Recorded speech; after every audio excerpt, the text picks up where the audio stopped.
Olá, muitíssimo boa tarde, sejam muito bem-vindos a esse canal para mais uma live e, no caso, a última da semana. Vamos aguardar uns minutinhos até que os nossos convidados cheguem. O tema de hoje é maravilhoso. O nosso convidadíssimo já está aí. Vou pedir para ele aguardar um pouquinho que eu já chamo. Chegando aqui a Mari. Vamos correndo convidar as pessoas. Vocês sabem que tem uma gaivotinha, um aviãozinho aqui no Instagram, que se você clicar, você manda direct, que é uma mensagem direta para os seus convidados. Chama as pessoas para cá, vê quem você acha que merece ouvir esse conteúdo de altíssimo nível e vai tacando direct aí, chamando o pessoal. Tá certo? Então a Anitta tá chegando, vamos todo mundo chegando, muitíssimo boa tarde. A Anitta disse que está ansiosa, eu também. Hoje eu já fiz umas 2 lives, estou bem cansadinha já. Vocês estão vendo essa pele de pêssego, essa cutis brilhante? É filtro, tá, gente? É filtro do Instagram. E eu botei para ficar mais chique, bela e maravilhosa. Troquei um pouquinho o fundinho aqui, né? Então, gente, é o seguinte. Fizemos live segunda e terça-feira. Não, perdão, segunda-feira às 18, terça e quarta-feira às 15 e hoje às 17. Vou pedir para você votar para mim aqui, depois na minha caixinha de mensagem, qual horário você acha mais legal para a gente preparar a semana que vem, uma vez que à noite está tendo muita live e as pessoas estão dizendo que estão cansadinhas e tal. Mahatma Treinamento chegando. Recadinhos paroquiais antes de chamar nosso master convidado. Vocês sabem que eu lancei o livro de formação de consultores internos de recursos humanos chamado Bora Mudar uns Mundos. É uma produção independente feita com o Clube da Cultura, editora Clube da Cultura do meu amigo Flávio. E ele está à venda somente físico e somente comigo. Você passa um direct, eu mando um WhatsApp, me acha por aí e pede para comprar. Esse livro custa R$ 45,00 mais o frete e ele vai pelo correio. Esse valor de R$ 45,00 é também o valor da contribuição de cesta básica que eu estou apoiando 2 projetos sociais. Um é do Desperta OZ, que apoia pessoas em situação de rua no município de Osasco, aqui em São Paulo. O outro é a Igreja Católica, do lado aqui da minha casa, que eu esqueci o nome do santo da igreja, o santinho me perdoa, mas ele distribui cestas básicas de alimento para famílias das comunidades carentes aqui em torno do nosso bairro. Então agora, você comprando o livro, além de levar uma preciosidade, prefaciado pelo Master Blaster Robson Santarém, com mais 9 depoimentos de profissionais top, além do meu conteúdo de 25 anos de experiência na modelagem de consultoria interna de RH, você também contribui para o projeto social. É lindo isso, não é? Toca aí. Vocês sabem que aqui nesse canal nós recebemos os nossos convidados com taca-lhe o dedo no coração. Cada vez que você achar um conteúdo bacana aqui, uma frase que fez sentido, você taca-lhe o dedo no coração, sobre coraçãozinho aqui. Muito feliz com todos vocês a bordo. Vou chamar a Tereza Zanella, segunda vez hoje, hein, Tê? Tá faltando você vir aqui bater papo comigo, né? Acabei de encontrar um dedo sujo de chocolate, porque é sinal de que a pessoa botou o dedo no chocolate, né? Bafa o caso, não lavou direito, ainda bem que não tem ninguém aqui. Gleibe está aí, seja muito bem-vinda. A Tati chegou também, deixa eu dar uma passada. A Cássia, a Meire, todo mundo aqui. Então, com vocês, o meu, o seu, o nosso Master Top, meu amigo querido, prefaciador do meu livro, meu mentor, meu Migues de 250 anos atrás, lá do Rio de Janeiro. Verônica chegou também. Robson Santarém, rufem os tambores que lá vem ele, hein? Na hora aqui tá tam tam tam tam tam tam tam tam tam tam tarará, tarará, pam pam pam pam. Tomara que eu faça a live melhor que cante, né? Salve Namastê, mestre! Ai, Lucimar, só você. Pensa num ser humano feliz. Grata demais de te ver. Ó, receba com os meus olhares um abraço. Daquele Obrigado, que a gente amigo. só dá quando tá junto, garrado, né? Obrigado. E agora nem isso pode, né? Então, agora é Só assim, dar Wakanda. suporte. Wakanda. Ó, estão me falando que tá dando eco. E tá mesmo. Eu tô achando que é o seu som. Você tá no celular ou no notebook? No celular. Será que você tem fone de ouvido? Vou colocar. Isso.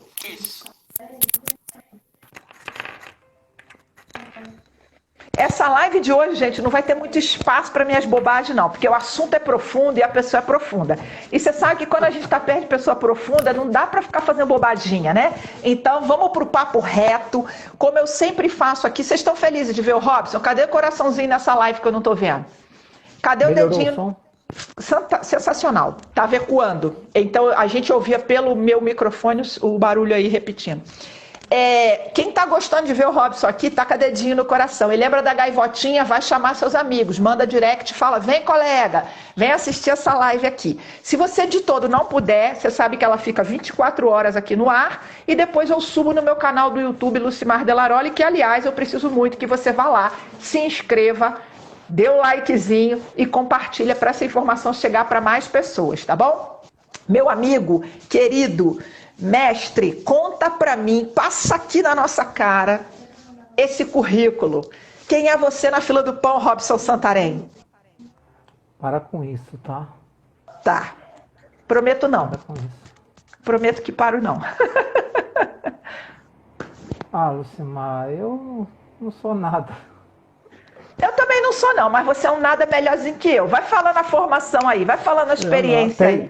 Tem uma história que eu gosto, de Nasruddin, as histórias da tradição sufi, que diz que uma vez o Nasruddin entrou no palácio e foi direto, o trono estava vazio do rei e todo vestido como um mendigo, alguma coisa esfarrapada, e chegou e sentou no trono e todas as pessoas ali da corte ficaram espantadas. Quem é esse que chega e entra e vai sentando no trono? Será o príncipe de algum reino próximo daqui? E perguntam para ele assim, o senhor é um príncipe de algum reino que a gente não conhece? Ele fala assim, não, muito além disso. Muito além, se não é príncipe, deve ser rei. Então o senhor é rei de algum país, de alguma nação que a gente não conhece? Ele falou, não, muito mais, muito além do que isso. Será então um Deus que nós não conhecemos e veio nos visitar, nos dar a honra de visitar? Ele falou, não, muito além disso. E aí eles falam, mas além de Deus, sou nada. É isso que eu sou.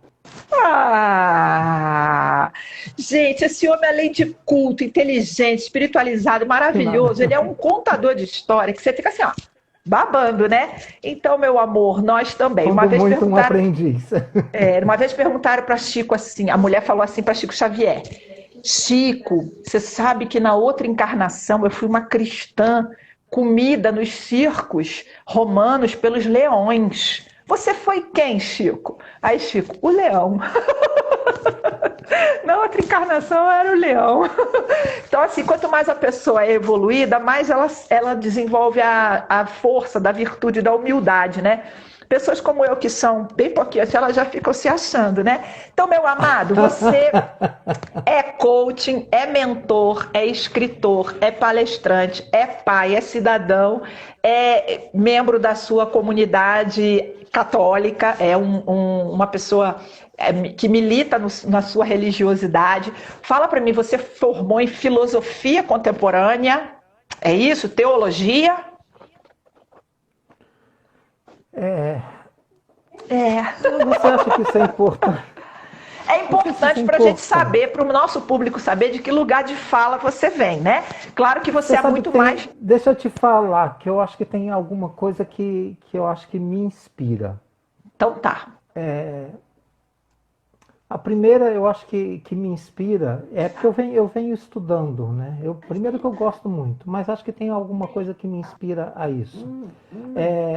Tem uma parábola que Jesus contou sobre os talentos. Talentos, na época de Jesus, era o nome de uma moeda. Hoje, Sim. talento significa outra coisa.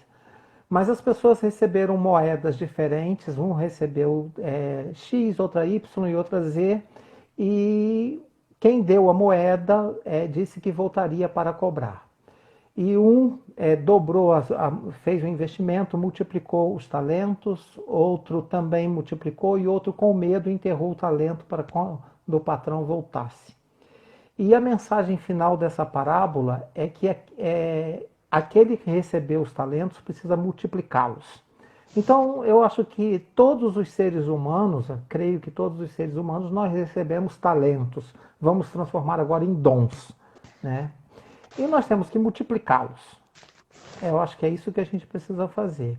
E uma outra inspiração para mim é o Peter Drucker, que ainda na juventude disse que ele pretendia a cada 3, 4 anos estudar um assunto novo. Ele não queria ser um especialista, mas que ele pudesse ter um conhecimento para conversar sobre. E Peter Drucker morreu com quase 100 anos, na época ele estava estudando cultura oriental. Então, vim estudando. O que eu gosto de fazer, Lucimara, é estudar. Então, a minha primeira formação é administração, eu fiz uma especialização em psicologia junguiana, fiz uma na área de teologia, fiz uma em filosofia, fiz a formação da Unipaz, que para mim foi muitíssimo importante. Eu fiz também, um divisor de águas, né? Um divisor de águas. Você fez bem antes do que eu, mas é que a gente se torna terapeuta holístico, que eles chamam, né? O nome agora, né? Fiz a... Tem...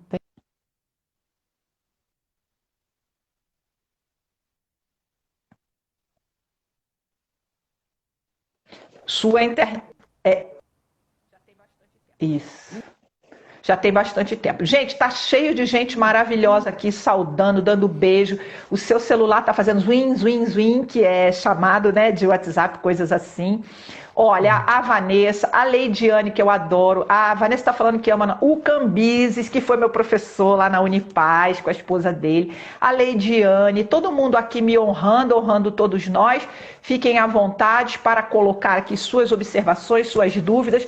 Vocês já viram que esse moço não vai ficar passando currículo na nossa cara, que ele não é desses. Então eu já passei, eu não sou besta nem nada, que se tem um talento que eu tenho é escolher bons amigos. Eu só tenho turma do bem, eu falo isso, que eu sei conectar minha rede Wi-Fi, porque eu só tenho... Todos os meus amigos são melhores do que eu. Eu não sei porque eles são meus amigos, mas eu sei porque que eu sou amiga deles, porque eu só gosto de estar lá no meio dos notáveis para ver se evolui essa alma. Então prefaciou lindamente com uma história bonita aqui nosso livro. Meu amado, conta para mim, quando você fala de espiritualidade, que é nosso tema, espiritualidade e liderança, primeiro situa para mim o que você entende, o que é a espiritualidade e depois por que ela é importante para a liderança. Conta para mim. Tá. Bem, acho que o tema é complexo e profundo para a gente falar rapidamente aqui, mas eu poderia dizer que, antes de tudo, é um modo de ser, de existir. Então, como nós somos, ela vai definir a nossa maneira de ser e estar aqui nesse planetinha de nada. Então, e qual é a conexão? Primeiro, acho que a gente precisa entender a gente mesmo na nossa inteireza. Nós vivemos num modelo que nos fragmentou de tal maneira que a gente perdeu a conexão com a gente mesmo e com o outro e com o grande outro. Então, resgatar essa inteireza é perceber o quanto que nós devemos ser inteiros, que inclui a dimensão física, mental, emocional e espiritual. Eu gosto muito de um pensamento de um grande teólogo e paleontólogo católico, Teilhard de Chardin, que disse que nós não somos seres humanos tendo experiências espirituais. Nós somos seres espirituais tendo uma experiência humana. Amo. Então, essa dimensão espiritual está presente em todo ser humano. Queiramos ou não, isso não tem nada a ver com uma crença religiosa. Jung estudou profundamente isso. Isso faz parte da natureza humana.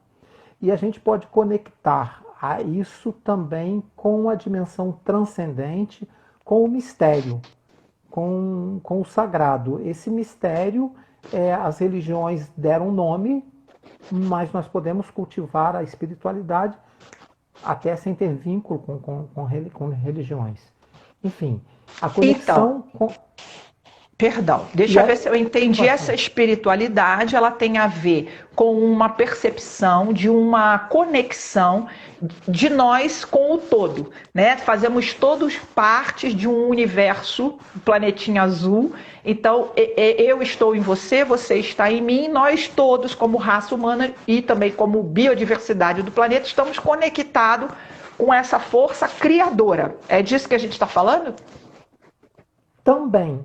Tá. Também, se a gente se conecta ao que eu falei desse mistério, dessa transcendência. Mas também tem uma conexão da gente com a gente mesmo, com a nossa inteireza, da gente se sentir íntegro e integrado com a gente mesmo, e que necessariamente deve nos conectar aos outros.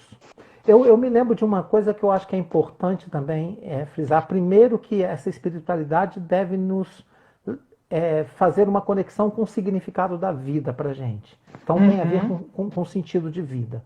Tá. Tem a ver com os valores que nós cultivamos e que servem para nós como bússola, como direcionadores da nossa conduta, do nosso comportamento. E aí tem um ponto que eu acho que é importante, Lucimar, que uma vez eu fui falar sobre esse tema num evento. E aí a pessoa que me apresentou, uma pessoa muito querida, me apresentou, falou assim: o Robson hoje vai fazer todo mundo levitar, porque eu falaria sobre espiritualidade. Eu agradeci e falei para ela e para quem estava presente, falei assim: bem, eu não vou fazer nada disso. Eu quero fazer com que a gente coloque Sinto muito decepcioná-lo. Eu quero fazer com que a gente coloque o pé no chão, porque para mim a espiritualidade ela tem que estar encarnada, tem que estar com o pé no chão, tem que estar materializada no dia a dia, no cotidiano. Porque se ela nos tira da realidade, ela não é espiritualizada, não é espiritual. Porque às vezes tem uma conotação que o espiritual é algo que abdicou da vida física, né? Que você não mora num corpo. No dia a dia. Que você não mora num corpo, que você não come, que você não tem família, né? Então, quando a gente olha os grandes avatares, vamos pegar Jesus, que a gente comunga dessa crença, mas pode ser qualquer outro grande avatar, ele vivia ali, no meio do povo dele, né? Era ali no vinho, era ali no pão, era ali na festinha, era ali no morro com os pescadores falando, né? Quando você olha Madre Teresa, um Chico Xavier, eles estão aqui fazendo seus trabalhos, né? O pessoal do Desperto Z, que eu apoio, ele vai ali, ele acode aquele irmão em situação de rua, ele oferece uma palavra, na ação, é no concreto, no cotidiano, né? Isso, e é nesse sentido que eu acho que a gente precisa conectar com a questão da liderança. Sim. Porque ainda existe a dicotomia vida pessoal e profissional para alguns. Para mim não há, existe vida. Existe uma vida que se realiza dentro de um ambiente profissional, existe uma vida que se realiza dentro do ambiente familiar, nas ruas, na sociedade, em todos os lugares. Existe vida.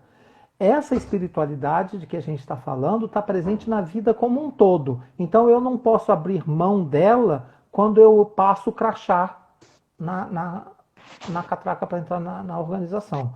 E daí tem uma pergunta, me perdoa, né, que a Leidiane está fazendo. O que você acha desse assunto no mundo dos negócios? Exatamente isso que o Robson está trazendo. Quando a gente é líder, a gente não é assim, aqui eu sou líder e isso é separado de minha vida, meus valores, meu propósito, meu sentido. Isso está incluído. Então, não se pode separar a espiritualidade de nada, nem de liderança. É isso, Robson? De nada, de absolutamente nada. Porque, como eu disse, para mim é um modo de ser.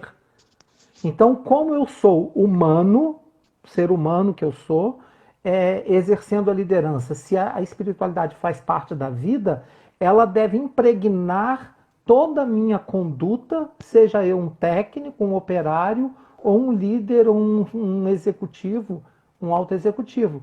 Então isso vai definir meu comportamento em todos os espaços em que eu estou transitando. E portanto, vai definir como que eu lidero. Então, Sim. Nesse sentido, a minha relação com os meus liderados, com os meus pares superiores, com a sociedade, com o cliente, fornecedor, enfim, em todas as minhas relações, nas minhas inter-relações, aquilo que define a minha espiritualidade em termos de valores em termos de significado que eu dou às coisas que eu faço, deve estar presente na sua totalidade. E aí, para mim, uma das dimensões, um estilo de liderança que, para mim, mais caracteriza a presença da espiritualidade é a liderança servidora, que tem consciência de que está aqui para servir aos outros, não se servir dos outros. E o líder servidor, ele vai contribuir com o todo, com o desenvolvimento das pessoas, ele vai ser mentor, vai ser coach, enfim, ele vai contribuir com o desenvolvimento das pessoas. Desculpa te interromper, eu sempre comento isso, né, que o crachá de líder, ele não é um passaporte de benefícios, muito pelo contrário. Ele é um ônus que você carrega no sentido de que você tem responsabilidades e não que você tem privilégio. Me lembrou duas cenas, já que você gosta de contar história, eu vou contar duas também. Uma, aquele filme A Espera de um Milagre, né? O Tom Hanks, que é um líder carcerário, e o personagem principal preso, que está condenado nos corredores da morte, como esse carcereiro se relaciona com esse prisioneiro. Que aí é uma pergunta que a Leide também está fazendo, assim, que é: você acredita que um cargo dentro de uma empresa para guardar espiritualidade faz sentido? Sim, se é um modo de viver, e aí eu vou deixar o Robson responder, mas quero falar dessa cena. Eu não tenho gestão sobre se o preso vai ou não para a cadeira elétrica, mas eu tenho gestão da forma como eu vou tratá-lo. E me lembrou uma segunda história, há uns anos atrás, talvez vocês se lembrem, que um moço que era motorista de uma retroescavadeira tinha sido chamado para ir numa favela, nem me lembro se era Rio de Janeiro ou São Paulo isso, que ele tinha que passar o trator, né, a retroescavadeira em cima de uns barracos, porque aqueles terrenos tinham sido desapropriados e os moradores não tinham saído, enfim. Tá lá a cena marcada, ele tá pilotando lá o trator, ele é só um serviço, um operário, e na hora que fala, pode passar o trator em cima do barraco, ele olha aquela família e ele se recusa. E com isso, obviamente, ele risco de ser demitido. Eu não lembro se ele foi demitido, de ser demitido. Mas, assim, os valores dele são tão mais fortes do que o cargo dele, que ele simplesmente não consegue fazer aquela ação. Então, é quando a gente coloca o sagrado, a vida, o supremo, em cada ato, né? Se eu estou lavando um prato, aquele sagrado é o prato. Se eu estou comandando uma equipe, aquele sagrado é a equipe. Se eu estou só entregando marmitex, o meu sagrado é o marmitex. Isso que eu estou falando está conectado com o que você estudou e pensa, Robson? Estou certa ou estou no caminho meio perdida? Não, claro, claro. Eu acho que até diria assim, é mais do que se estudou, né? Porque isso não é teoria, isso é vida. Não, sim, mas além disso tem um arcabouço científico por trás, estudado, né? Mas é só para delimitar isso, não é? Não é uma construção teórica que a gente está falando. Então, falando de uma vivência.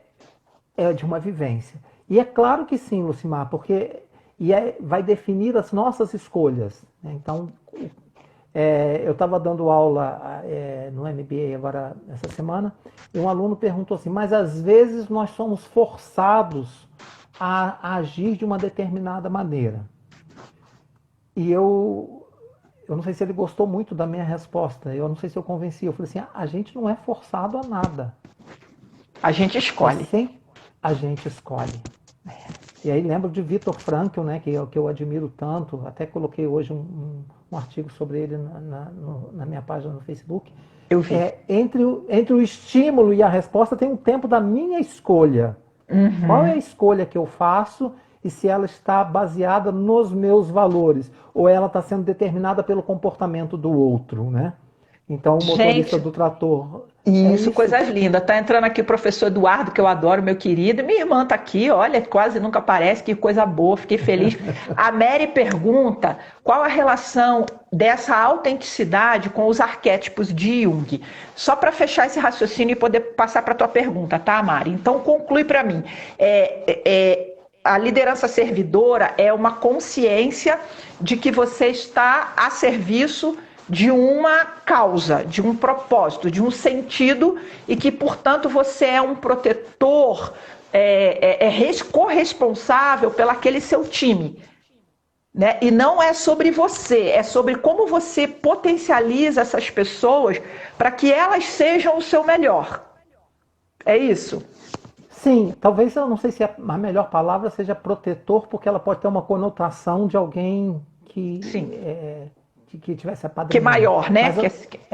Mas é alguém que é parceiro e está ali a serviço de uma causa e também a serviço das pessoas que estão envolvidas nessa causa. É isso.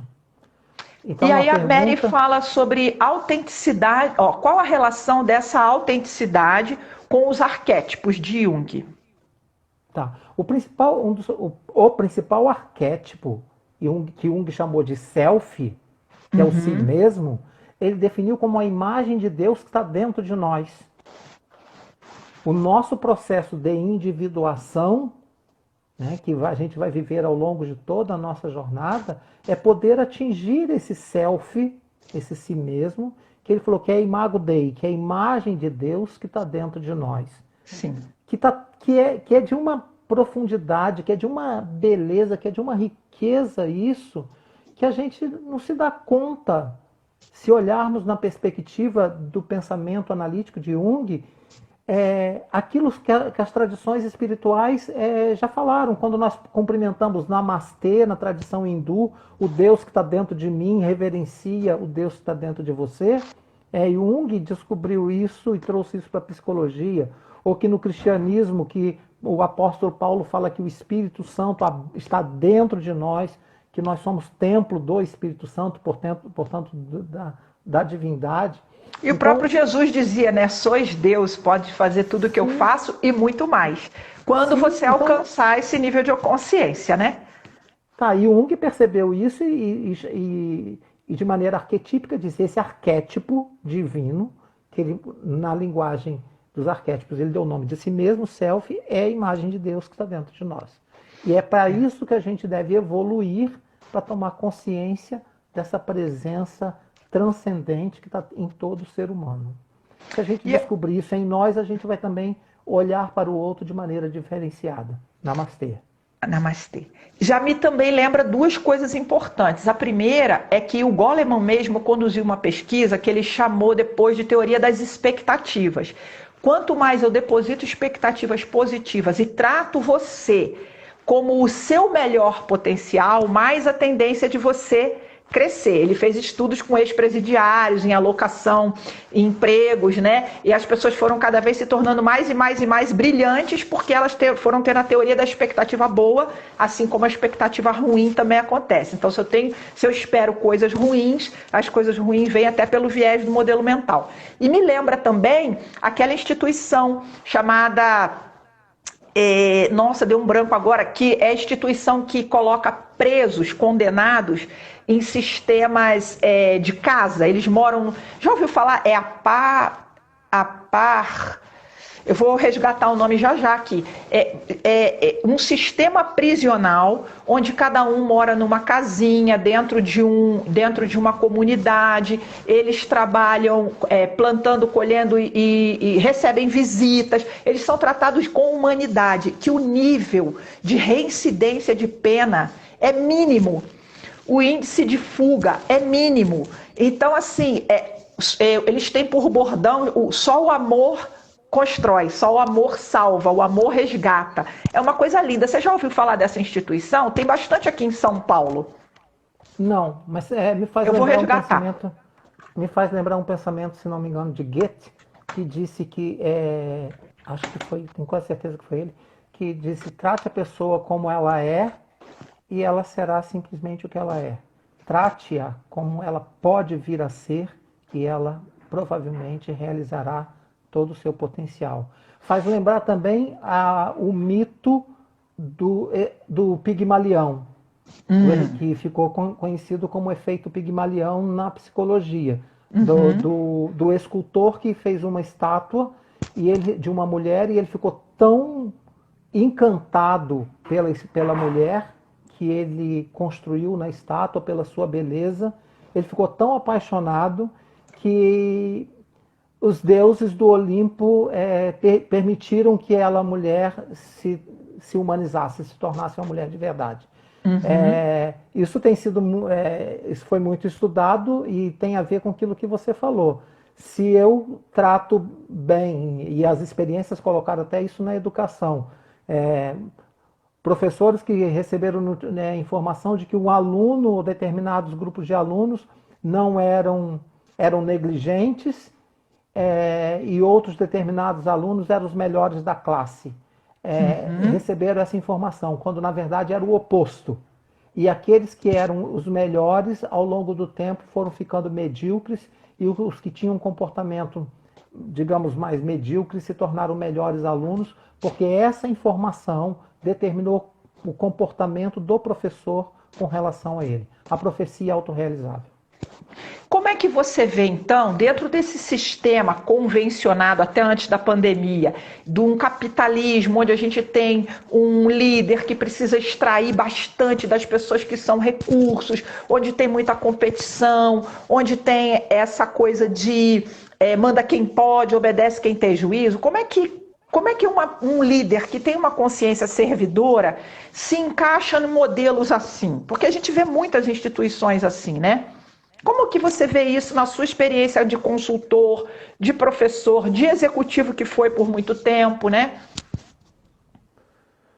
Sim, então acho que tem uma questão, primeiro, o capitalismo nessa vertente que eu até diria que é diabólica, no sentido etimológico de diabolo, que é aquilo que divide.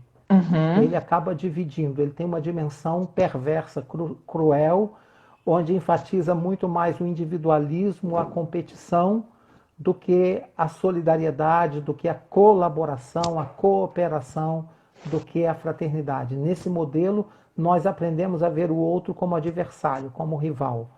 Isso destrói aquela inteireza, aquela integridade, os valores que eu falava no início. Atuar nesse ambiente, para mim, é o maior dos desafios do líder, porque entre tantas atribuições que os líderes devem ter, nessa perspectiva que a gente está trazendo aqui, Lucimar, é que a gente deve ser agentes de transformação. Então, se assumimos uma posição de liderança, quer dizer, na verdade, deixa eu voltar aqui, eu acho que todo ser humano, só pelo fato de ter nascido, já devia ter a responsabilidade de trabalhar para que o mundo seja melhor. É um agente de transformação porque nasceu. A gente não nasceu à toa. A gente nasceu para que isso aqui seja melhor. Agora, se a quem muito foi dado, muito será cobrado, disse Jesus. Então, se nos foi dado eu não diria privilégio, mas a responsabilidade de liderança, é inerente a essa responsabilidade ser sujeito, ser agente de transformação. Então, se a gente está num ambiente onde predomina aquilo que eu chamo de contravalores, que são valores opostos aos valores essenciais humanos, o líder tem a responsabilidade de agir para humanizar, para contribuir com a transformação. Cara, vai falar, mas isso é muito difícil. Tá, mas se fosse fácil, você não seria chamado para ser líder. Esse é o desafio. Esse é o desafio. Me lembro uma ocasião que eu trabalhava numa organização e uma das minhas colaboradoras, que era uma boa colaboradora, ela desenvolveu um transtorno de pânico. E aí, o que acontece? Dias ela trabalhava muito bem, dias ela não trabalhava muito bem, hora ela era produtiva, hora ela não era. E eu comecei a sofrer uma pressão muito grande da minha diretora para demitir a moça, sendo que a moça não estava incapacitada, ela só precisava que se adequasse na gestão, né? E aquela pressão foi tão grande que um dia essa diretora disse para mim, olha, você vai acabar sendo você a pessoa a sair porque você está sendo maternalista com a outra pessoa. E eu disse, olha, eu não vou fazer algo cuja responsabilidade cai sobre mim. Se você tem certeza que a pessoa não serve e você quer demiti-la, faça você. Agora você quer que eu faça alguma coisa que é você quem acredita. Eu não acredito, então eu não vou fazer. E se por ser leal à minha decisão, isso pode custar o meu cargo, essa é a sua decisão também. Eu, na minha decisão, ficarei com a pessoa enquanto eu achar que é necessário ficar. E assim foi, ficou a relação bem tensionada, até que depois essa pessoa se recuperou, ótimo, maravilhosa e tal. E graças a Deus eu pude provar, entre aspas, que eu estava certa. Mas eu reconheço que é uma situação muito difícil, às vezes, você fazer a escolha entre a sua consciência e a pressão que o externo sofre, né? E isso está muito acontecendo agora. Como é que você vê isso, Robson?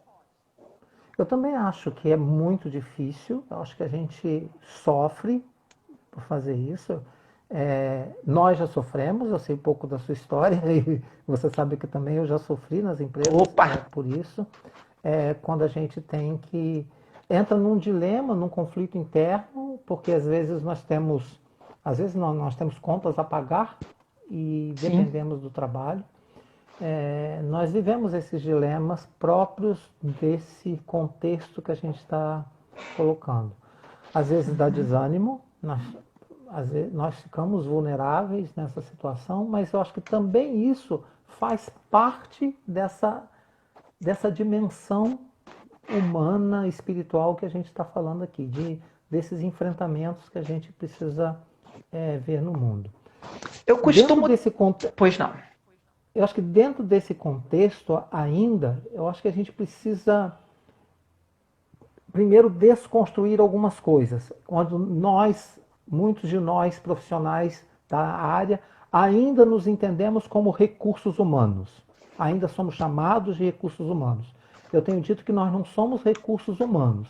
Nós somos seres humanos com muitos recursos.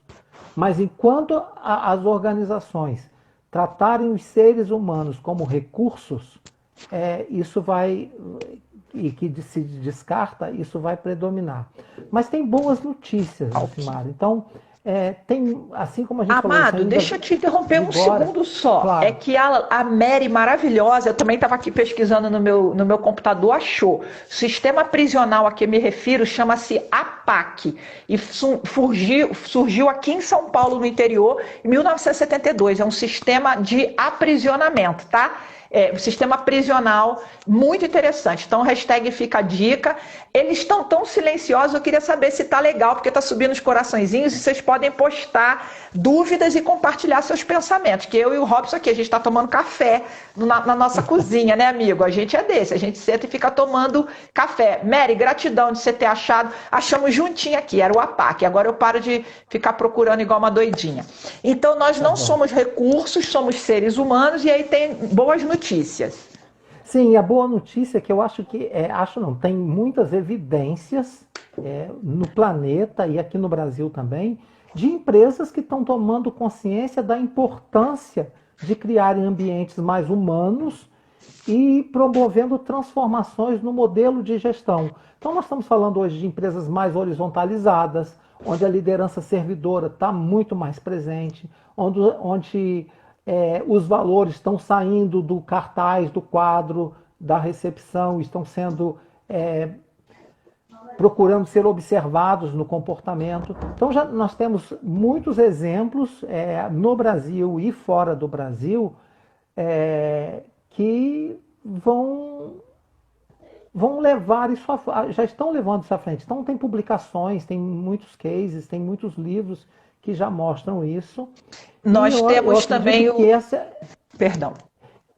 O que eu queria concluir, assim, que eu acho que pode ser que a gente não atingiu aquele nível ainda, que não sei se todos sabem da história do centésimo macaco, mas eu acho que a gente está chegando a um nível de experiências e essas mudanças todas que estão acontecendo no planeta vão provocar uma tomada de consciência. Queiramos ou não, a gente vai ter que aprender, alguns pelo amor e outros pela dor.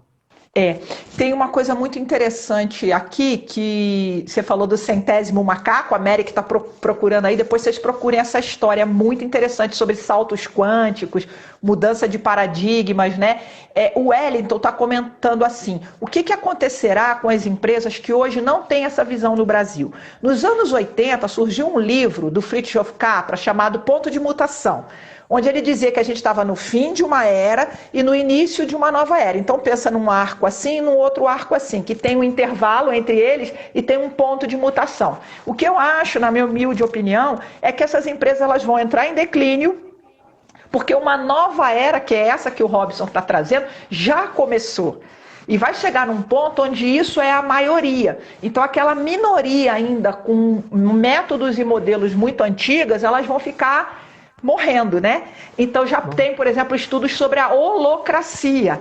Então, empresas que têm modelos holocráticos. Então, não é mais eu sou o líder, você é o líder. A liderança, ela é toda multifatorial, multidirecional, porque vai depender da temática quem é que assume o controle, né? Os papéis vão sendo... Então, não existe o líder, existe a liderança que circula, que ela é alternada de acordo com competências. Então, por exemplo, nesse momento de pandemia, quem deveria estar mais à frente, falando em termos de governo? O Ministério de Saúde, Tecnologia, Ciência, porque estamos diante de uma pandemia. Só que na aberração do nosso governo, que eu não quero entrar em política, mas na gestão, o que acontece? Quer colocar à frente um Ministério Econômico, quando a questão é de saúde. Então, existem áreas de saber, existem especialidades que a gente tem que ir bebendo nessas fontes para que, num conjunto democrático, compartilhado, as decisões sejam tomadas. Eu não sei se eu te respondi, queria ouvir a opinião do Robson, acaba que eu não me contive. Eu concordo, mas eu concordo com você, a questão que o Wellington traz, sim, eu acho que é aquela distinção que a gente fala assim, entre mudança de era e era de mudança, né? Uhum. Então há uma mudança de era aqui que a gente está vivendo, aquilo que eu comentei há pouco de empresas que já vivem essa realidade, outros modelos de gestão, aqui no Brasil e fora do Brasil, e que de alguma maneira vão influenciar, já podem influenciar outras que ainda não estão vivendo esse momento. E eu acho que tem um outro elemento que me parece que vai provocar a mudança, é a geração dos milênios, a geração dos mais jovens, que tem um outro nível de consciência diferente do nosso, né? Graças a Deus, acho que a gente está ampliando um pouquinho, mas eu acho que essa turma, essa galera, ela não suporta esse modelo que nós construímos ou foram construídos no passado. Manda quem pode, obedece quem tem juízo, é vertical. Não. Essa turma não suporta isso. Por isso começa a emergir novos modelos de gestão, emergem a juventude mais empreendedora que está criando coisas que a gente... Fazendo os centésimos primeiro macacos, né? Exatamente. Então, eles vão provocar as transformações e a gente tem que aprender com eles. Muito interessante. Há uma teoria, na minha crença, de que a gente está fazendo uma transformação no planeta, né? E que essa nova geração que chega, que estão vindo aí lá pelo final dos anos 90, 2000, que eles estão chamados cristal, são chamados... tem um outro nome além de cristal. Centennials, alguns falam centennials. Não, mas eles têm um chip um pouco diferente, né? O próprio cérebro dele, a própria configuração neuronal de sinapses, de tamanho de lobo frontal, é como se fosse mesmo uma nova raça, digamos assim, do ponto de vista evolutivo, né? Desceram com um chipzinho de upgrade, né? Então é chamada sexta raça, que é uma corrente um pouco mística ainda, mas a gente já percebe, e daí que também veio junto muita Ritalina, né? Que tá botando essas crianças tomando remédio, porque eles não se conformam com esse modelo que a gente fez, então eles são considerados hiperativos, cheios de TAG, de transtorno de ansiedade generalizado, muitas alergias, isso tudo já é a mutação, digamos, espiritual dessa galerinha aí. Mas o fato é que a gente vai precisar conviver com essa nova consciência. E isso me assusta um pouco, Robson, quando a gente pensa em termos de governo, que houve um pouco de retrocesso no nosso processo político-econômico, esse racha. O Brasil, nos anos 80, falava de homem na lua, 90, 2000 a gente estava falando de descoberta de DNA, hoje a gente ainda está discutindo terraplanismo, né? Isso daí dá um pouco de... Se a pandemia, se Jesus protege do coronavírus, né? Então eu acho que há, enquanto sociedade no Brasil, também um pouco de... Sabe, o avanço vai e vem como se fosse um bumerangue. Como você vê esse momento em termos de consciência, em termos dessa liderança servidora? Como é que você está vendo esse momento aqui? Não sei se eu fui muito longe, se eu delirei. Não, acho que não, porque a gente está dentro desse contexto aqui. que não é só no Brasil, isso está presente no planeta, em vários Trump países. nos Estados Unidos, que acaba de tirar a verba da OMS, gente, você olha, você fala, meu, como assim? Loucura. Sim, no Reino Unido, na Turquia, em vários lugares. Nas Filipinas, na Índia, que começaram a amaldiçoar o Ganges, enfim. Joio e trigo caminham juntos no mar. Luz e sombra, o tempo todo. Yin e Yang, isso tá presente na história da humanidade. Tem algum momento, eu acho que é um momento talvez pendular, acho que eu não, essa é a minha percepção, não estou dizendo que seja essa a verdade, né? Mas eu entendo que luz e sombra caminham juntos. Há momentos de mais luz, mas as forças diabólicas, entenda diabólicas aqui naquele sentido que eu falei, dualidade. Que divide, que separa. O diabolos é o que separa. O diabolos é o que separa. E as forças simbólicas que unem, que integram. Então, o que nós precisamos é fortalecer as forças simbólicas. Porque enquanto... isso é difícil, porque parece que as forças diabólicas são mais fortes. Elas não são, elas podem ter mais visibilidade. Na verdade, há muitas mais coisas boas acontecendo no planeta muito mais do que coisas negativas. Muito mais. Só que isso não é notícia dos jornais, dos telejornais, nem da internet. A gente enfatiza o que não está bom. O que precisa mudar em nós é esse nível de percepção do que há de belo, do que há de bem, de verdade acontecendo, para nos fortalecer mutuamente, para que essas forças que unem, que integram, nos energizem, nos revigorem para a gente enfrentar aquilo que separa. Disso eu acho que eu concordo. Maria Clara chegando aí. Isso aí eu concordo muito, porque o meu filho, quando era menor, a gente morava num condomínio, ele falava, que o mundo está perdido, que quando eu crescer eu vou para os Estados Unidos, que sei lá. Falava, filho, quantas pessoas aqui moram nesse prédio, nesse bloco aqui? 5 apartamentos por andar, 13 andares, não sei quanto é a conta, 30 famílias. Quantos daqui você conhece que são bandidos do mal, que mata, que estupra, que rouba, que arranca o olho e fura o olho do outro? Nenhum. Então, só que as pessoas, elas têm as suas vidas cotidianas, sai, faz seu trabalho, cria seus filhos, cuida das suas coisinhas e volta. Nós somos bons. É que há uma mídia, e não estamos falando de Rede Globo, né? Estamos falando, há uma notícia geral que gosta de estimular o nosso viés negativista do cérebro, né? Porque ninguém acorda de manhã lendo assim, salvaram-se 35 de coronavírus, que beleza. A gente só lê assim, morreu 200, né? Então é aonde a gente coloca esse olhar.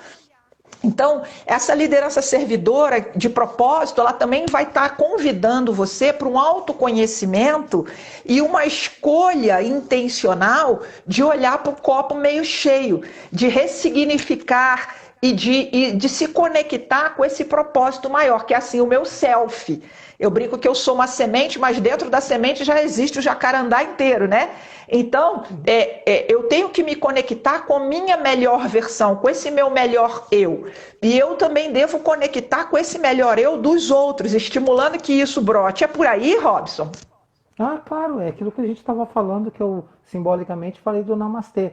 Que, por exemplo, eu acho que uma coisa que eu gosto bastante, que para mim foi muito impactante, foi o pensamento, né, a teoria do David Copperrider, quando ele desenvolveu a investigação apreciativa, que é mais do que uma metodologia nas organizações, é uma filosofia ou uma abordagem da gente ter um olhar apreciativo sobre as coisas, porque eu costumo falar sobre isso, se a gente faz uma análise SWOT nas organizações, às vezes a gente coloca muito mais a energia nas fraquezas na hora de as coisas dando certo. E seja individualmente, porque às vezes eu falo assim, até quando a gente se olha no espelho, às vezes não gostei disso, né? Mas a beleza, a riqueza, os dons que estão presentes dentro de nós. E também nós temos Então, nós temos temos uma aluna nerd aqui, parabéns, a Mari, de novo veio trazer, ó, ressonância mórfica, a teoria do centésimo macaco. Gente, super sugiro, vai lá no YouTube, dá uma lida que é maravilhoso. Robson, você acredita que falta 10 minutos para derrubar? Sheldrake. Isso. Falta 10 minutos para derrubar a nossa live, né? Vamos fechando aqui. Para quem aqui é líder ou para quem é liderado, como é que eu começo a exercitar uma liderança servidora? Como é que eu começo, que eu nunca ouvi falar disso, eu não estava conectado, como é que eu começo a olhar para essa questão da espiritualidade? Qual dica você daria? Como é que eu começo? Estou meio perdido no mundo aqui, não sei de luz, não sei de sombra. Como é que eu começo? Começa a olhar para si mesmo. Tudo começa na gente. Então, começa a olhar qual o significado que cada um está dando para a sua própria vida. Qual o sentido que está encontrando na vida. Se tem sentido aquilo que faz. Se tem sentido no seu trabalho. Se a gente olhar para a dimensão do trabalho. Quais são os valores que você não abre mão. Aquilo que realmente importa para você. Isso está ajudando a você tomar decisões, sua conduta, seu comportamento estão sendo iluminados por esses valores? Ou a gente está sendo, digamos, contagiado, no sentido negativo, pelos contravalores? Aquilo que eu comentei que o aluno falou, a gente é forçado a fazer. Não, você é forçado se você está se permitindo ser forçado. Então, o quanto que cada um aqui é sujeito, quer dizer, ser sujeito é dono de si mesmo, ou é objeto onde é manipulado pelos outros. Então tem que tomar consciência de si, consciência do que é sentido na vida, consciência dos valores e ver como eles são concretizados na conduta, no comportamento do dia a dia. Como que a gente pode influenciar os outros. Influenciar os outros não significa manipular os outros, mas inspirar os outros. Isso se faz pelo exemplo. O líder servidor vai caminhar nessa trilha. Respondi, era isso. Claro, e assim, será que eu tenho coragem de ser eu mesma? A Carol Dweck fala sobre isso, né? A Brené Brown, coragem de ser imperfeito. Será que eu vou pagar o preço de ser quem eu realmente sou? Ou eu ainda estou querendo corresponder expectativas? Né? Eu ainda estou querendo pertencer a tribos das quais eu não comungo mais esses valores. Então, quando você olha para você, você vai entendendo que as suas escolhas, às vezes, significa que você precisa abrir mão de certas tribos e certas pessoas, porque elas não comungam mais os valores. E não é no sentido de excluir, é no sentido de que por que eu devo fazer isso se isso não fala a minha alma? E confiar... Isso tem a ver com outro arquétipo, que é o arquétipo da persona, que nós a construímos em função das tribos. Né? Eu costumo dizer o seguinte, eu nasci, até os 15 anos de idade eu morei no interior, morei na roça. Você era roceiro. Sim, ainda devo ter algum sotaque. E eu lá também tinha era saci, roceiro, pererê, agora eu sou rica. Mula, tinha... Saci pererê, mula sem cabeça, lobisomem, eu convivi com esses medos que nos ameaçavam. Olha, não pode ficar até tarde na rua hoje, porque isso é noite de lobisomem. E a gente ia para casa mais cedo. Isso é verdade, parece que não, mas isso existiu na minha história. É verdade. Na minha também. Mas depois eu tive... Ao longo do tempo eu tomei consciência que pior do que lobisomem e mula sem cabeça era uma outra assombração que existia lá e talvez exista nos lugares que vocês habitam, chamados Zotro. Zotro. Zotro é fogo. É fogo para não dizer outra coisa. Porque eu ia falar foda, mas é que eu fiquei meio sem jeito assim, meio tímida. Porque a gente escutava isso. O que os outros vão dizer? O que os outros vão pensar? E aí, por causa dessa assombração chamada Zotro, a gente vai construindo um personagem, uma persona, que é o primeiro arquétipo que o Jung coloca, e se a gente vive isso que você falou, Lucimar, a gente corre o risco de terminar a existência e falar, a gente não viveu. Viveu um personagem que eu criei. Na terça-feira, Eu tive também a honra de receber aqui a Tiemi Yamashita, que trouxe o conceito japonês de motainai. Motainai significa ser digno. E ela deu uma dica assim, termina seu dia e pensa, hoje eu fui digno. Aí é do código samurai do Moshabu, esqueci como é que chama lá, o Shomu, esqueci. Ela diz assim, hoje seria um bom dia para morrer. Não no sentido, mas assim, eu tive o dia inteiro digno, eu fui digno de tudo aquilo que eu recebi, de tudo aquilo que eu toquei. Eu tenho um princípio comigo que eu ainda não consigo fazer, mas eu me esforço, assim, saia melhor do que chegou. Então, se uma pessoa conversou comigo, que ela possa ir melhor do que chegou. Se eu fiz uma tarefa, posso deixar melhor do que encontrei. Sempre coloque o seu melhor, a intenção do seu melhor. E isso você paga um preço. Só que as pessoas também não percebem que ser da manada, ser da persona, também se paga o preço. Qual o preço? O preço do seu murchamento, o preço de você não ser motainai, não ser digno de ser quem você é, digno dos seus dons, digno dos seus talentos. Honrar a sua vida significa que você resolve o que é capaz, mas você entrega o que é do outro para o outro. Então, por exemplo, se o preço para eu ser digno é perder um emprego, a vida vai me trazer uma outra coisa. Agora é pior eu me vender para estar naquele lugar. Eu não serei eu não mudarei aquele lugar e eu ainda provavelmente perderei o emprego. Entende? Por quê? Porque você não pode se colocar na vida submetido a certas situações porque você não floresce, você precisa ser protagonista, você precisa ter uma fluidez, que aquilo faz sentido, que você possa morrer todo dia com dignidade. Então hoje é um bom dia para morrer, não que eu queira, mas se eu morrer eu fui digna, né? O pior é morrer e não ter sido digno. Como é que você vê isso, Robson?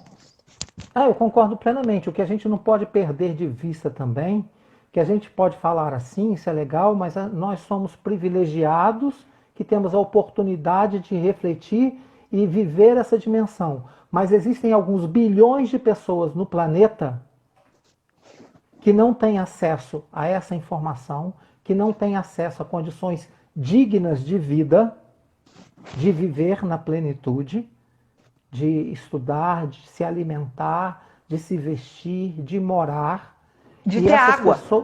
De ter água. E essas pessoas têm os mesmos direitos inalienáveis de todo ser humano que eu, você e os demais que estão nos acompanhando aqui têm.